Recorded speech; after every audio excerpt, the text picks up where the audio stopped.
370 rupees எங்கே போனாலும் 370 rupees. Instagram, Twitter, Facebook, social media ஃபுல்லாக இதுதான் வருது. அது என்ன கதைன்னு தான் இப்போ நம்ம இந்த வீடியோவில் பார்க்க போகிறோம். டெல்லியில் ஒரு இந்தியன் ஸ்டாண்டப் காமெடி ப்ரோக்ராமில் வந்து பார்த்தீங்கன்னா ஆடியன்ஸில் இருந்து ஒரு நபர் வந்து அவருக்கு நடந்த விஷயத்த அவர் சொன்னார். அவருடைய கேர்ள் ஃப்ரெண்டை கூட்டிகிட்டு ஒரு பிரியாணி கடைக்கு போயிருக்காரு. அங்கே 370 ரூபாய்க்கு பிரியாணி வாங்கி கொடுத்துருக்காரு. ஆனால் அந்த நபர் வந்து சும்மா வாங்கி கொடுக்கல, வேற ஒரு சில விஷயத்தை எதிர்பார்த்து வாங்கி கொடுத்துருக்காரு. அந்த பொண்ணு வந்து பார்த்தீங்கன்னா கொஞ்சம் செக்ஷுவலாக இவர்கிட்ட கொஞ்சம் பழகணும். அந்த பொண்ணை கண்ட்ரோல் பண்ணி மேனிப்புலேஷன் பண்ணுற முயற்சியில் இருந்திருக்காரு.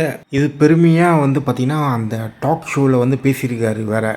இது வந்து பார்த்திங்கன்னா ஒரு வகையான ஒரு கில்ட்டு ட்ரிப்பு உருவாக்குறது. சப்போஸ் நான் உனக்கு பிரியாணி வாங்கி கொடுத்துருக்கேன், நீ எனக்கு இது பண்ணலைன்னா நீ வந்து கில்ட்டாக ஃபீல் பண்ணுவ. இது வந்து ஒரு கில்ட்டு ட்ராப்பில் செட் பண்ணி மற்றவங்கள குற்ற உணர்ச்சி ஆக்குற ஒரு பிளான். இதுலேருந்து என்ன தெரியுதுன்னா, பெண்கள் வந்து ஃபைனான்ஷியலாக இண்டிபெண்ட்டாக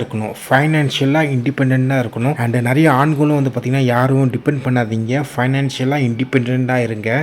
இந்த மாதிரி ஒரு ஜோக்குன்ற பேரில் அவன் பண்ண மேனிப்புலேஷன், ஏமாத்து வேலை, ஃப்ராடு தனத்தை பெருமையாக யாராச்சும் சொன்னாங்கன்னா சிரிக்காதீங்க, அவனை ஸ்டாப் பண்ணி எவ்வளோ தப்புன்னு அவங்ககிட்ட சொல்லுங்கள்.